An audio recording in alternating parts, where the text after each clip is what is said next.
सभी पुण्यात्माओं को मेरा नमस्कार।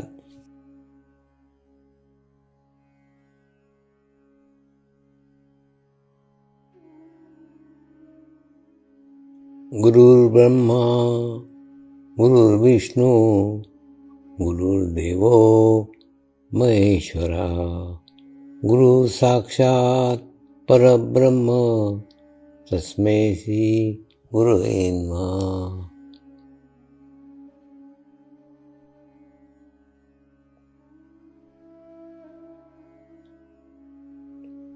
ध्यान की उस स्थिति में जाएंगे जहाँ शरीर भाव पूर्णतः समाप्त हो जाता है।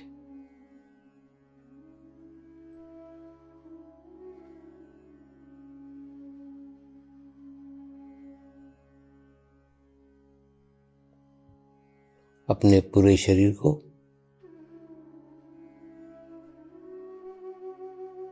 पूर्णतः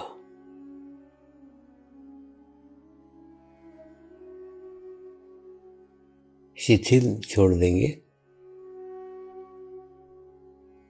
एकदम रिलैक्स हो जाइए।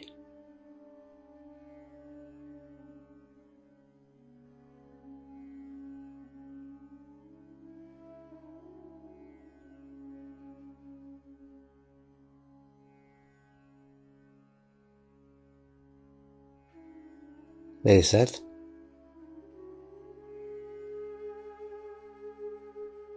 मंत्र का उच्चारण करेंगे। मैं एक पवित्र आत्मा हूँ।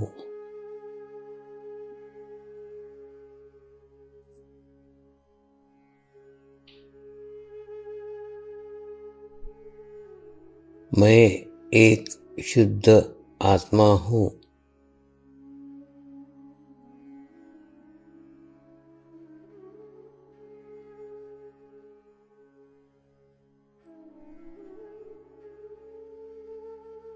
मैं एक पवित्र आत्मा हूँ।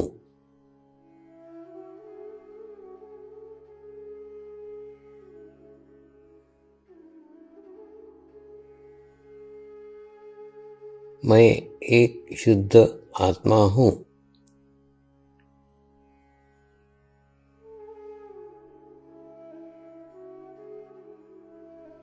मैं एक पवित्र आत्मा हूँ।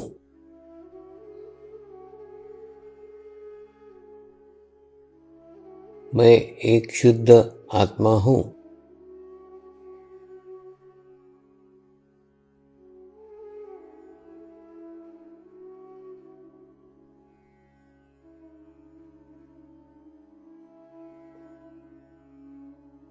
अभी इसी आत्मा भाव को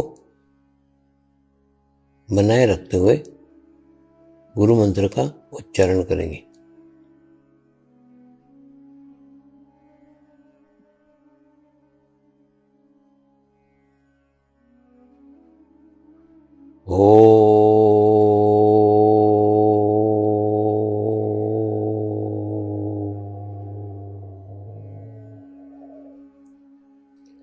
श्री शिवकृपानंद स्वामी नमो नमः।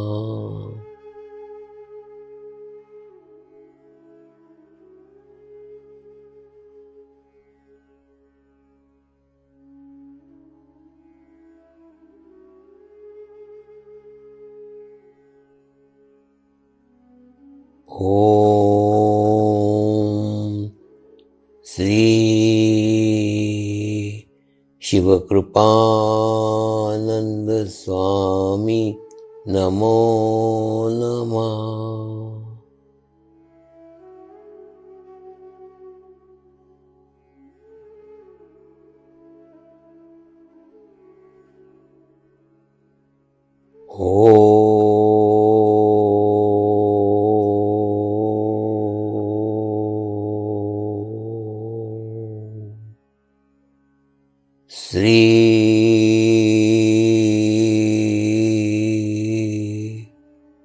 शिव कृपानंद स्वामी नमो नमः।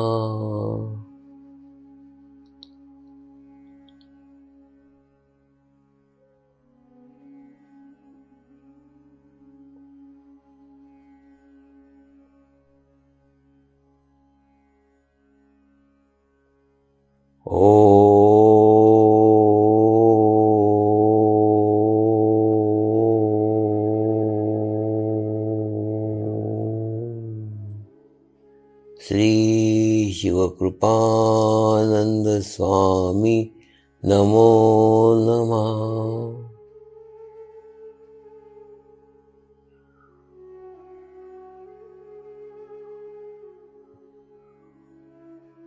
ओम श्री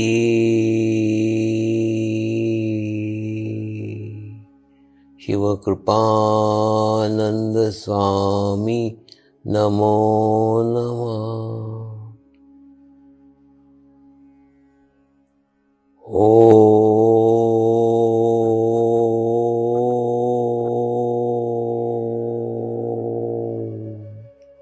श्री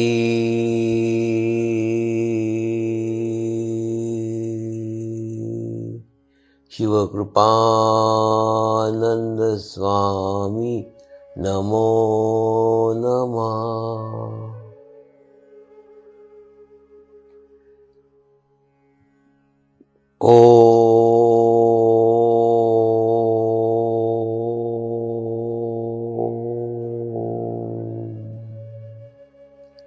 श्री शिवकृपानंद स्वामी नमो नमः।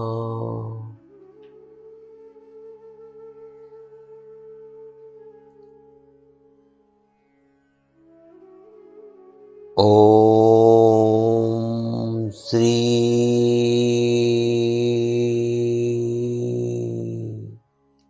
शिवकृपानंद स्वामी नमो नमः।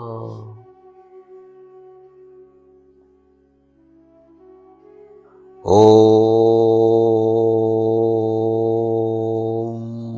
श्री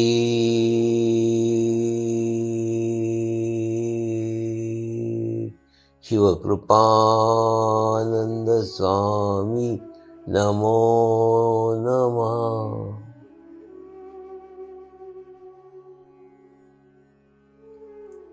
अब आप अपना चित्त सहस्त्रार पर रख के थोड़ी देर के लिए ध्यान में जाएंगे।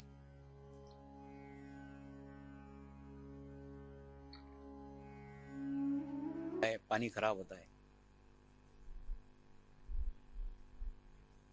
आपने फैक्ट्रियों का प्रदूषण सुना होगा। फैक्ट्रियां आने से धुआं निकलता है, धुएं से आसपास का वातावरण खराब होता है। फैक्ट्री में से गंदा पानी निकलता है, उससे नदी का पानी खराब होता है।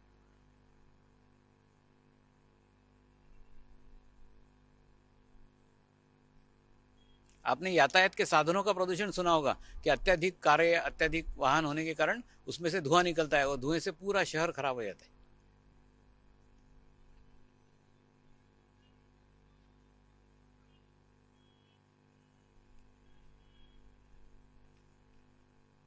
आज मैं आपको वैचारिक प्रदूषण के बारे में बता रहा हूं।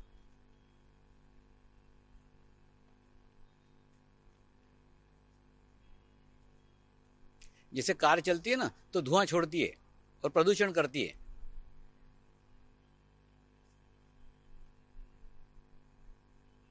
ठीक उसी प्रकार से जब मनुष्य अपना जीवन यापन करता है तो विचार करते करते करता है, विचार करते करते विचारों का प्रदूषण करता है। वातावरण में विचार ही विचार, विचार ही विचार स्थापित हो जाते हैं और विचारों का प्रदूषण इतना बड़ा हो जाता है कि उसमें दम घुटने लग जाता है।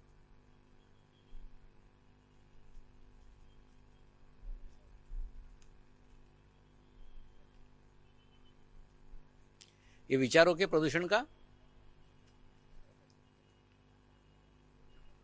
आपको भी एहसास होता है, लेकिन ये वैचारिक प्रदूषण के कारण है, ये पता नहीं है। जैसे आप सिनेमा हॉल में जाते हो, सिनेमा छूटते बराबर एकदम बाहर भागते हो।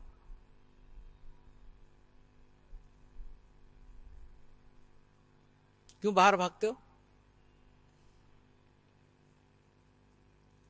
क्योंकि जहां खूब मनुष्य इकट्ठा हो गए वहां खूब विचार इकट्ठा हो गए, और खूब विचार इकट्ठा हो गए तो प्रदूषण हो गया।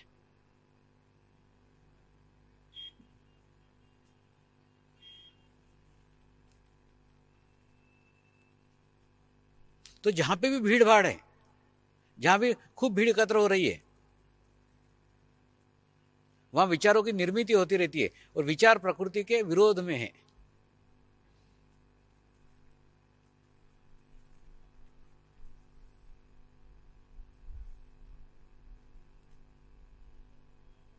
और मनुष्य सतत विचार करते करते करते करते आसपास के वातावरण को प्रदूषित कर देता है।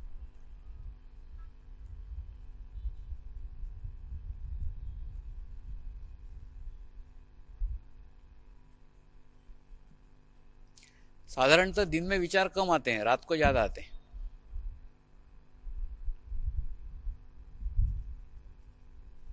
और कोई लोग तो पहुंचे हुए रहते हैं, उनको रात को भी आते, दिन में भी आते, 24 घंटे विचार में रहते हैं।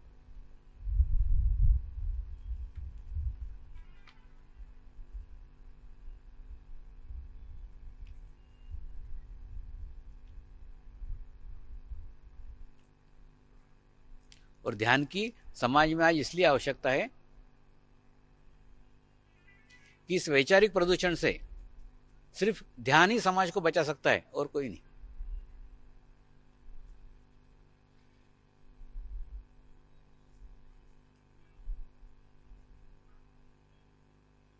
मेडिकल साइंस में इस शरीर का अध्ययन होता है जिस शरीर को छू करके आप देख सकते हो।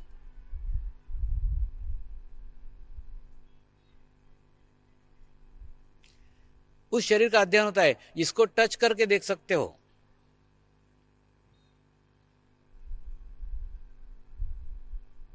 मेडिकल साइंस की अपनी सीमाएं, वो सिर्फ इस शरीर का अध्ययन करता है। मनुष्य के विचारों का मेडिकल साइंस में कोई अध्ययन नहीं है।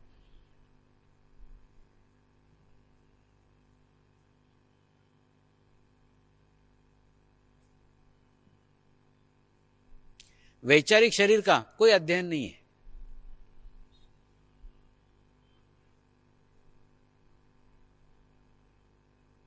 लेकिन यह भी नहीं कह सकते कि विचारों का शरीर नहीं है।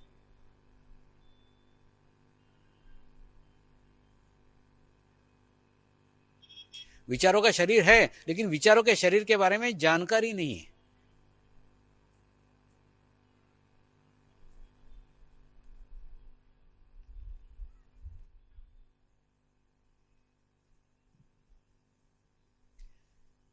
क्योंकि मेडिकल साइंस में सिर्फ इस स्थूल शरीर की बात है, वैचारिक शरीर की नहीं।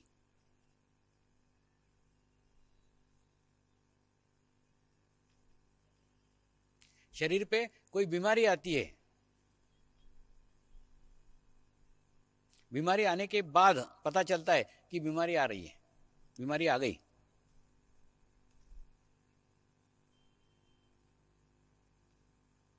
लेकिन इस स्थूल शरीर पे, इस छूकर देखने वाले शरीर पे बीमारी आने के पूर्व उसके विचारों पे बीमारी आ चुकी रहती है।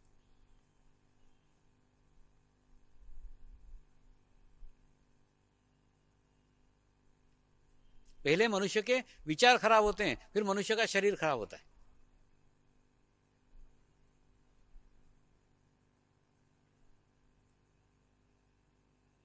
कैंसर मनुष्य के शरीर पे आने के पूर्व मनुष्य के विचारों पे आता है। 6 महीने पहले, साल भर पहले उसके विचार प्रदूषित होना चालू हो जाते हैं, विचार खराब होना चालू हो जाते हैं।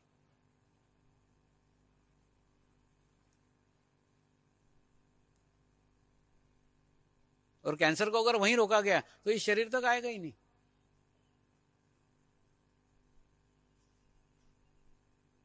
तो दुश्मन को घर में घुस जाने के बाद में भगाने से अच्छा है कि उसको बाहर के बाहर ही भगाओ ना।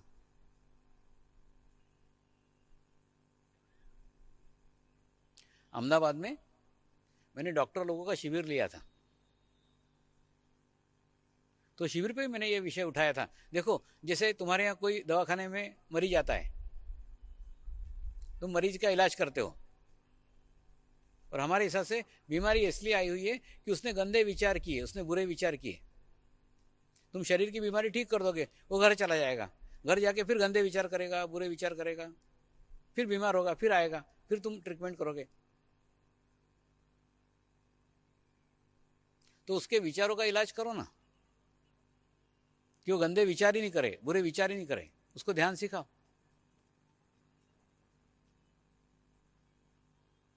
तो बुरे विचार ही नहीं करेगा तो बीमारियां भी नहीं आएंगी।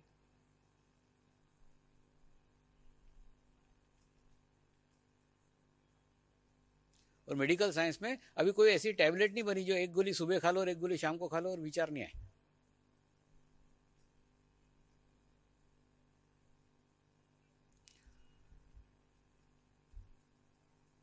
और मनुष्य की 90% समस्याएं विचारों से संबंधित है।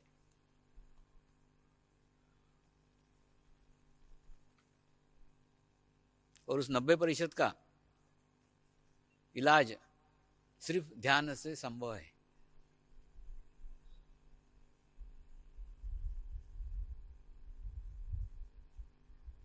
मेडिटेशन से संभव है।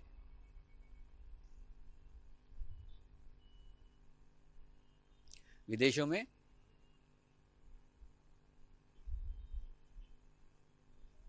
वैकल्पिक चिकित्सा पद्धति डेवलप हो रही है।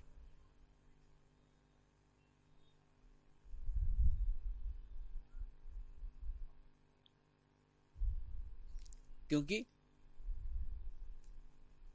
वो जानते हैं कि प्रत्येक गोली का, प्रत्येक दवाई का कोई ना कोई साइड इफेक्ट है। तो बिना दवाई दिए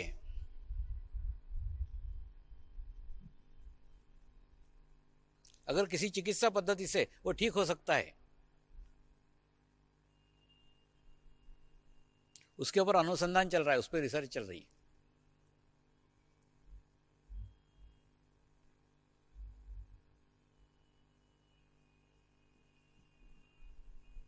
इन लोगों ने भी मुझे अपनाया तो एकदम आके अपना लिया ऐसा नहीं।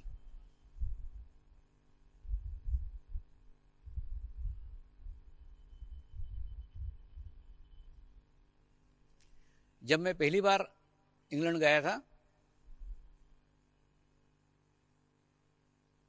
तो एक योगा टीचर अपने स्टूडेंट को लेके शिविर में आके बैठी थी। उसने अपने बच्चों को कहा था, मैं उस स्वामी का ओरा चेक करूंगी, उसके वाइब्रेशन चेक करूंगी, अगर ओरा अच्छा रहा तो मैं अंगूठा दिखाऊंगी, हम बैठेंगे, और मैंने अगर 10 मिनट में अंगूठा नहीं दिखाया तो अपन उठ के चले जाएंगे।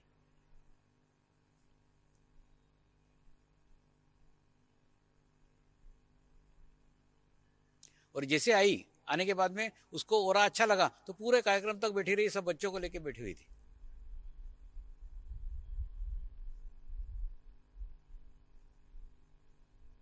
और वो पहली वाली ट्रिप की बात है।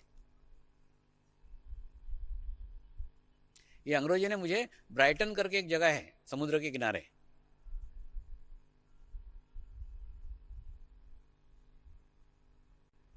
वहां एक टेस्टिंग लेबोरेटरी के अंदर लेके गए थे। स्वामी जी, आपका ओरा का फोटोग्राफ निकालने का है, क्या आप परमिशन देंगे?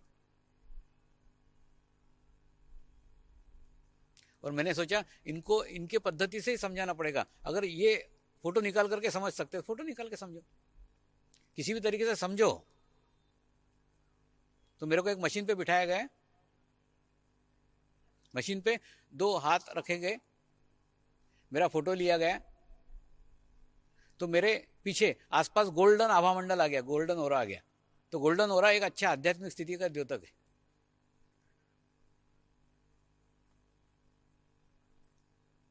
एक महिला थी जो वो लेबोरेटरी चलाती थी, उसका 50 पाउंड चार्ज था। उसको पूछा कितना चार्ज है? बोले स्वामी कुछ चार्ज नहीं है, सिर्फ आपका एक फोटो दे दो, मैं लोगों को बताऊंगी, इतना भी अच्छा हो रहा होता है। तो उसने आज भी वहां ओरा का फोटोग्राफ लगा के रखा हुआ है। एक जंगल से आया हुआ जंगली प्राणी लंदन के लेबोरेटरी में टेस्टिंग करा रहा है।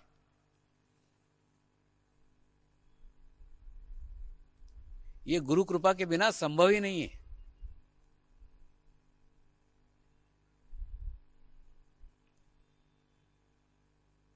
तो विचारों का शरीर नहीं होता, ऐसा नहीं है।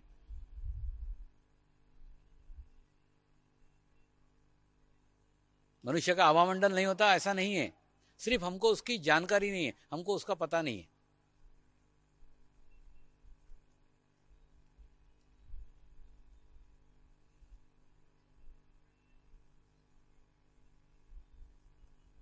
ये लोग ब्लाइंड फेथ नहीं रखते, टेस्ट करते हैं, लेकिन टेस्ट करने के बाद में फिर बार बार टेस्टिंग नहीं करते। एक बार टेस्ट किया फिर समर्पित हो गए। नहीं तो क्या है, गुरु के टेस्ट करते करते करते गुरु तो कहाँ के कहाँ निकल जाएगा, चेला वहीं के वहीं रह जाते। टेस्टिंग ही कर रहे हैं, एक बार टेस्टिंग, 2 बार टेस्टिंग, 3 बार टेस्टिंग।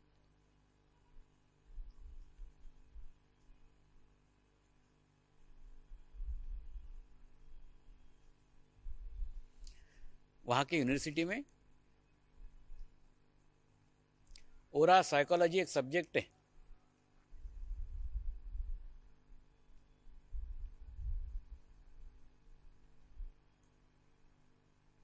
वो पढ़ाया जाता है।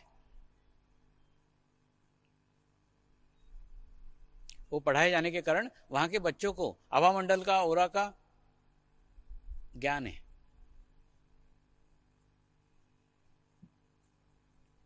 मैं ऐसे यहाँ पे सड़क पे फिरूं, कोई नहीं पहचानेगा, लेकिन वहां पे अगर सड़क पे फिरूं तुरंत पहचान जाते हैं, ये व्यक्ति अलग है, इसका आभामंडल अच्छा है, इसका ओरा अच्छा है।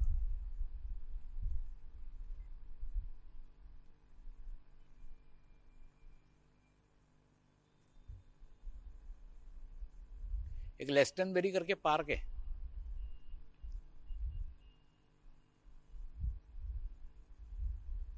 वहां पे मैं 7-8 साधकों को लेके बैठा हुआ था।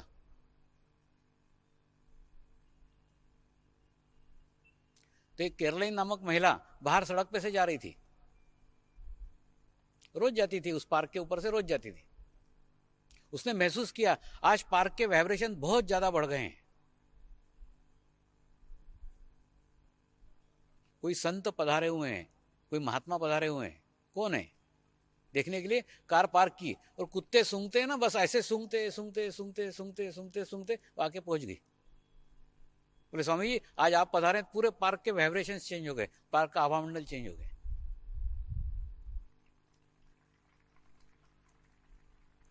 वह साधिका है, लेस्टनबेरी में सेंटर चला रही है।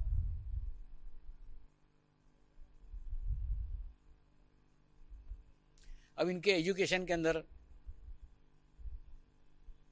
ओरा साइकोलॉजी का क्या अर्थ है, क्या फायदा है, क्या उपयोग है, वो थोड़ा आपको बताता हूं। जैसे ये किसी व्यक्ति का सिलेक्शन करते हैं तो 5 लोग ऐसे बैठे रहते हैं जो उस आने वाले कैंडिडेट का व्यवहार देखेंगे। वो कैसे बातचीत कर रहा है, कैसे कपड़े पहन के आया है, उसका बैठने का तरीका क्या है, उठने का तरीका क्या है, बातचीत तरीका क्या है, किस प्रकार से बात कर रहा है, कितने मार्क्स उसने कमाए हैं, क्या एक्सपीरियंस है, ये सब 5 जने चेक करते रहते हैं।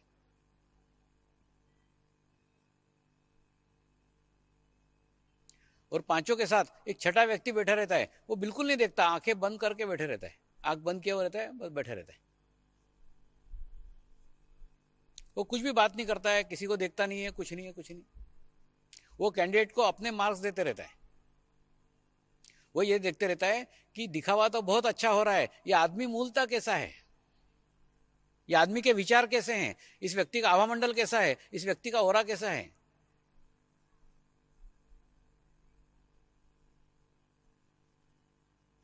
वो छठा व्यक्ति सिर्फ इसी का अध्ययन करते रहता है।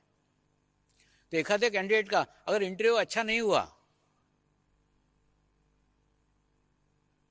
लेकिन उसका आभामंडल अच्छा हो, उसका ओरा अच्छा हो, तो ये व्यक्ति उसको पूरे मार्क्स देता है और उसका सिलेक्शन करते हैं। और सिलेक्शन इसलिए करते हैं कि ये व्यक्ति कंपनी के काम से अलग अलग कंपनियों में जाएगा, अलग अलग ऑफिसेस में जाएगा,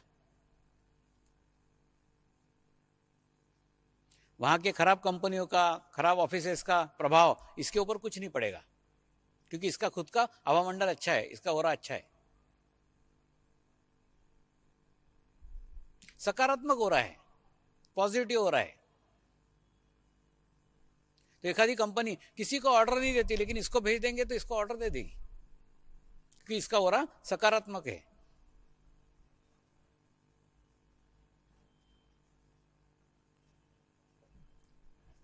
तो सकारात्मक ओरा, ये हवामंडल, ये वैचारिक शरीर, इन सब के ऊपर अभी अध्ययन होना बाकी है, बहुत जरूरत है इसके अध्ययन की।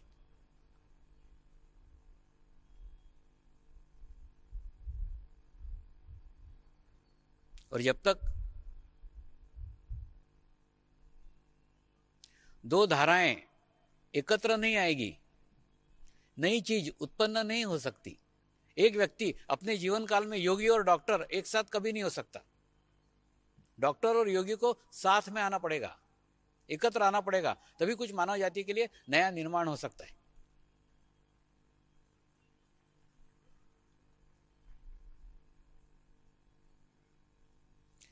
अभी एक अद्भुत घटना लंदन के अंदर हुई।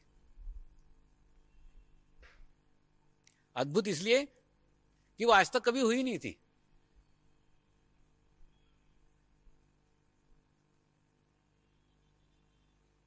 गत वर्ष जब मैं इंग्लैंड गया था,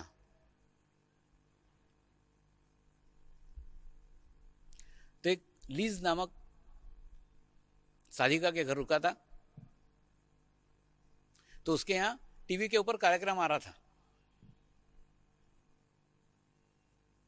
टीवी कार्यक्रम में दिखाया गया, एक उद्घोषक था, एक उद्घोषिका थी, दो जने बैठे हुए थे, और एक अमेरिकन डॉक्टर अपने कंधे पे कैमरा लेकर के आया, केरलियन फोटोग्राफी का कैमरा वो लेके आया, और ला करके उन दोनों को बोला, मैं तुम्हारा फोटो निकालूंगा और फोटो निकाल के बताऊंगा तुम कैसी लड़की और तुम कैसा लड़का हो। उसने पहले वो लड़की का फोटो निकाला, और लड़की का फोटो निकालने के पूर्व मैंने लीज को बता दिया ये इसके बारे में क्या बताने वाला है। बाद में उसने उस लड़की का फोटो निकाला, फोटो निकालने के बाद में उसका हवामंडल देखा, उसका ओरा देखा, और उस ओरा के आधार पे वो लड़की क्या विचार करती है, उसके चक्रों की स्थिति क्या है, उसके वाइब्रेशन की स्थिति क्या है, उसके ओरा की स्थिति क्या है, सब वो डॉक्टर ने बताया।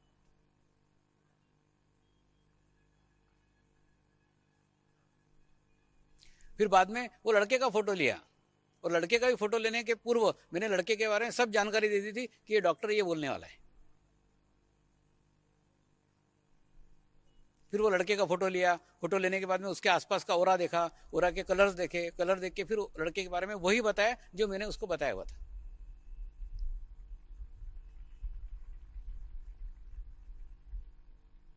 तो मैंने लीज को बताया, लीज ऐसा कार्यक्रम मैं डायरेक्ट टीवी पे दे सकता हूं, और मेरे को ना तो कैमरा चाहिए, ना तो जीवंत लड़की चाहिए, ना जीवंत लड़की का फोटो चाहिए, मेरे को कुछ भी नहीं चाहिए, मैं ऐसे ही दे सकता हूं।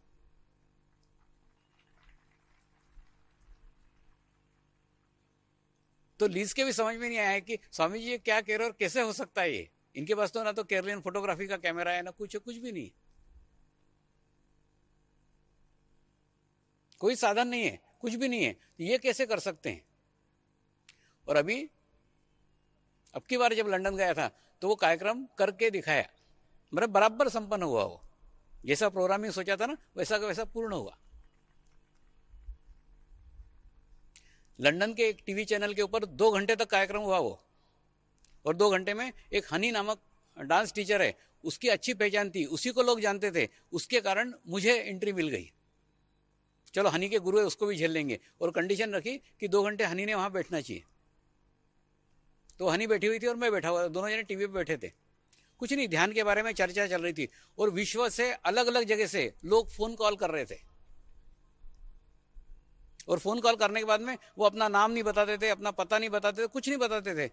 जैसे उन्होंने फोन किया तुरंत मैं उनकी प्रॉब्लम बताता, उसका समाधान बताता।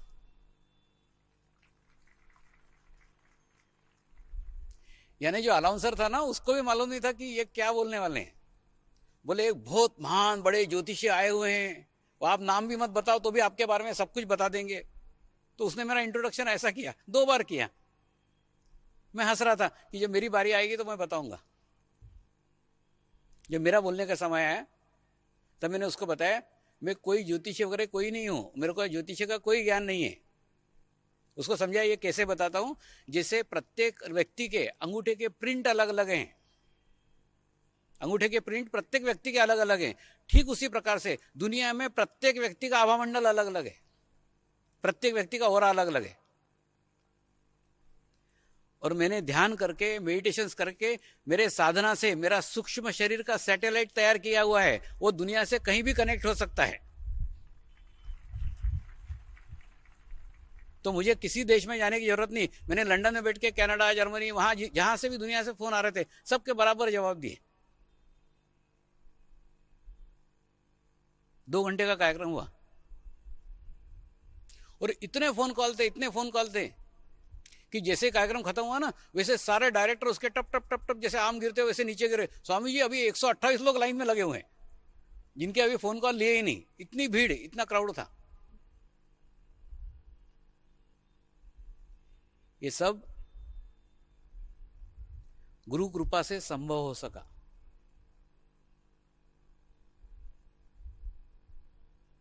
ये एक स्थूल शरीर है, एक सूक्ष्म शरीर है।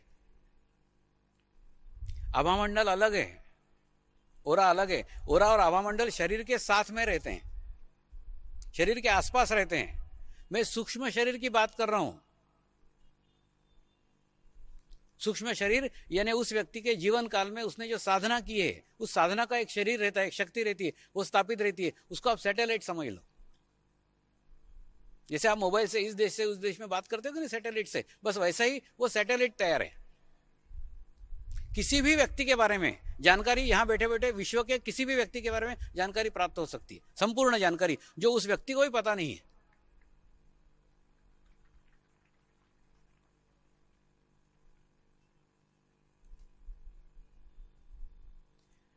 मैं आपको दूसरे और तरीके से बताने की कोशिश करता हूं। जैसे समझ लो एक भंडारी सेठ है आपके शहर के अंदर। एक भंडारी सेठ है जिन्होंने अपने जीवन काल में स्कूल बनाए, कॉलेज बनाए, हॉस्पिटल्स बनाए और अच्छे कुछ समाज कार्य किए। बाद में भंडारी सेठ मर गए, लेकिन वो मर जाने के बाद भी स्कूल, कॉलेज, हॉस्पिटल के कारण उनको याद किया जाता है। ये भंडारी सेठ का हॉस्पिटल है, ये भंडारी सेठ का कॉलेज है, ये भंडारी सेठ की स्कूल है, ये भंडारी सेठ की पानी की टंकी है। माने उन्होंने जो समाज कार्य किए, उस समाज कार्य के कारण भंडारी सेठ जीवित है, उनके कार्यों के कारण जीवित है। शरीर से तो मर गए। ठीक इसी प्रकार से गुरु अपने जीवन काल के बाद सूक्ष्म शरीर से जीवित रहता है। उसने अपने जीवन काल में जो कुछ कार्य किया है, जो कुछ साधना की है, वो साधना विद्यमान रहती है, वो कभी नहीं जाती। शरीर नाशवान है, साधना नाशवान नहीं है, शक्ति नाशवान नहीं है। वो अपने जीवन काल में जो भी शक्तियां इकट्ठा करता है उसको स्थापित करके जाता है, और जो उस मार्ग पे चलता है उसको मदद करती है।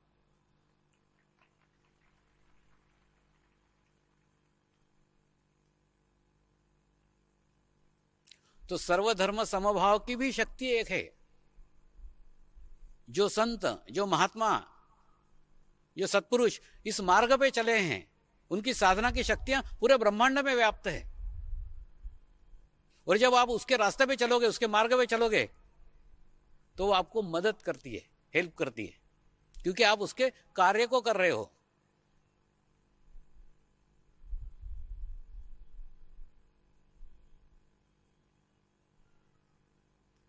तो सूक्ष्म शरीर,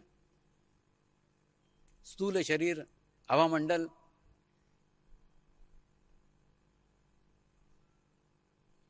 ये विषय को आज भी देखा जा सकता है, महसूस किया जा सकता है।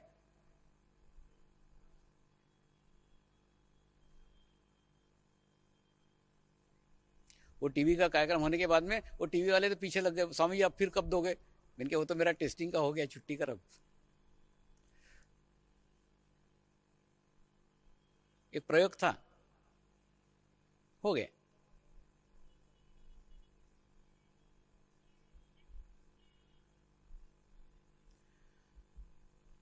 साधारणतः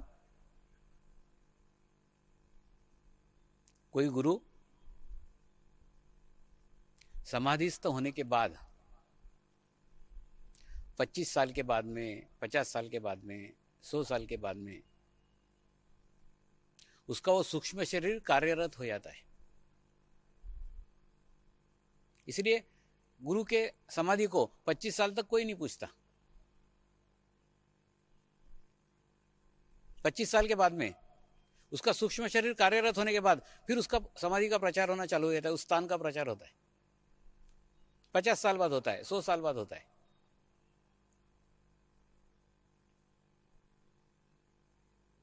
यानी सूक्ष्म शरीर निर्माण होने के लिए गुरु समाधिस्थ होना अत्यंत आवश्यक है। जीवन काल में कभी नहीं हुआ है।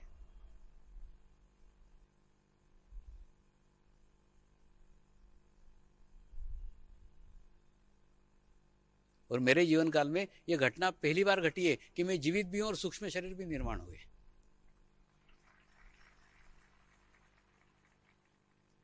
इसका मतलब यह नहीं है कि मैं पहले गुरुओं से शक्तिशाली हूं। मैं गुरुओं का नया मॉडल हूं। गुरु शक्ति की भी प्रोग्रेस हो रही है, प्रगति हो रही है, सिर्फ उसकी प्रगति हमको पता नहीं है। उनके प्रोग्रेस के बारे में हमको जानकारी नहीं है, क्योंकि हम उस रास्ते पे चले ही नहीं है, उस मार्ग पे चले ही नहीं है, इसलिए हमको उसकी कोई जानकारी नहीं है।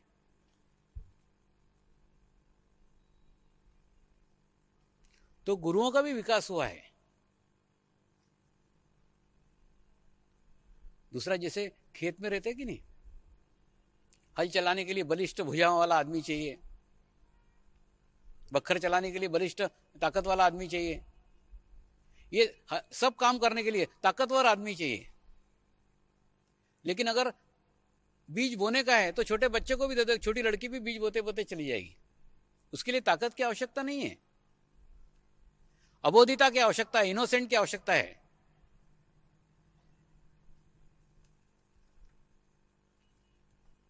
तो सब गुरुओं ने मेरे लिए मार्ग बनाया था, मेरे लिए रास्ता बनाया था। मुझे सिर्फ बीज डालने का कार्य दिया गया है, मैं बीज डाल रहा हूं। उसके लिए कोई मेहनत की आवश्यकता नहीं, मेहनत तो वो कर चुके। सब हल बखर चला करके जमीन को तैयार करके गए हैं। सिर्फ बीज डालने का कार्य बाकी है, वो बीज डालने का कार्य कर रहा हूं। अब हम प्रार्थना करेंगे सभी आत्माओं की आत्म उन्नति हो, आध्यात्मिक प्रगति हो। यही हमारी प्रभु से प्रार्थना है। नमस्कार। जय आत्मेश्वर।